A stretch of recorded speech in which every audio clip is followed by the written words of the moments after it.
Good evening, everyone. I would like to start by stating my experience studying in the US. We started with the new style of teaching, which is the US approach, where I came from the British approach, and it was really difficult for me to adapt the first 2 weeks.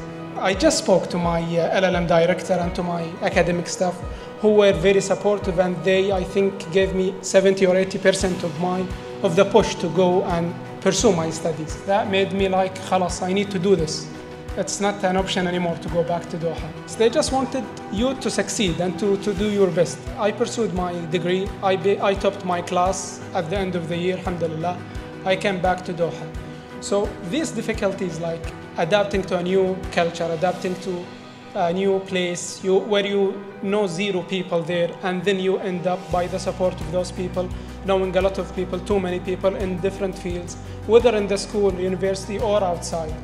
That gives you a different feeling, where after I finished my studies, I'm now insisting to pursue my PhD in law and in the USA because of the welcomeness that they had provided me with and the support.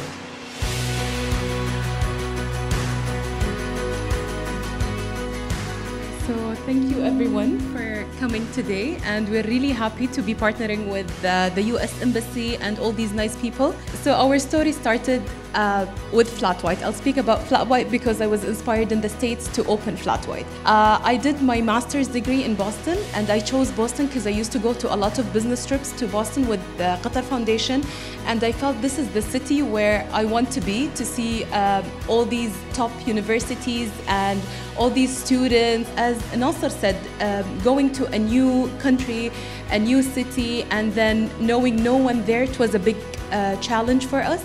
But we overcome these challenges, and thankfully we were inspired as well. So when we were inspired, when we learned that there is something called specialty coffee, and there is something more about coffee that we need to learn, and there are certain international standards that will help us to bring something to our community and back to our country. After graduating in 2013, we did our business plan. The biggest challenge that we have a different background and different field, which is the legal field. So it was a challenge for us to start a business that it is specialized only in coffee.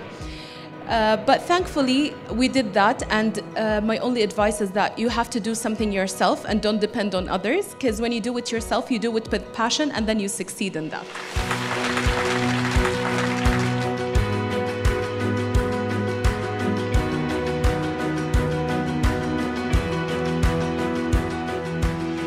Assalamu alaikum.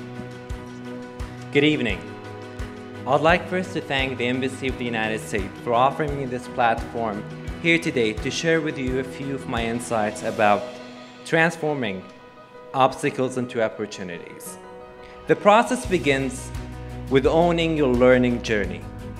This learning journey needs an honest conviction in your own ability to realize your true potential.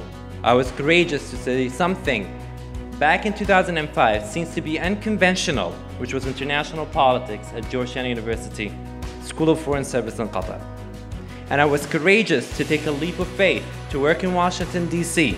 in 2012 in advising political behaviors and lobbying.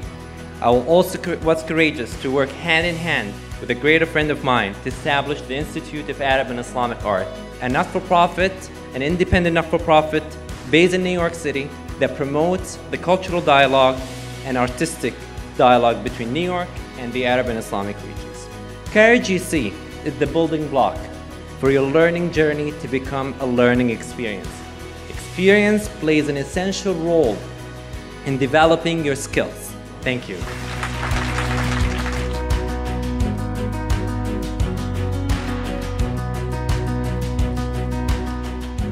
Hello, good evening. Well, first of all, thank you for having me. I feel like my colleague made it difficult for me to talk now. I'm already inspired by your stories. In my way to the event, actually, my plan was to talk about my business, but then I changed my plan to talk about the main reason why I end up the way today. I grew up in a Bedouin family, okay, a traditional family, it's a big family. When I was a kid, I would always go to my mom to show her like my homework. I show her what I did, she would say, I think it can be better, so you better go and fix it. until I find out that she cannot read and write. It changed the way I look at things, because when I look at the title, like transforming challenges to opportunities, I was inspired by my mom and what she did, because she had a challenge before even me, but she didn't stop. Like, she tried to make me better version of her without, stopping because she cannot read and write. She would say like, okay, I can't teach them, then it's okay, they're not gonna be anything. But it was really inspirational until I wanted to do everything that my mom couldn't, do back then. And I kept searching on these things until I came up with an idea of opening a Qatari majlis called Embrace Doha, where I wanted to share all the answers about the Qatari heritage and Qatari, traditions to all the expats who was curious about it. So we started to have these small sessions. So we're doing for cultural, business etiquette, and yes, maybe I covered my face and I closed something, but it opened an entirely total different world to me, and I'm so grateful for it.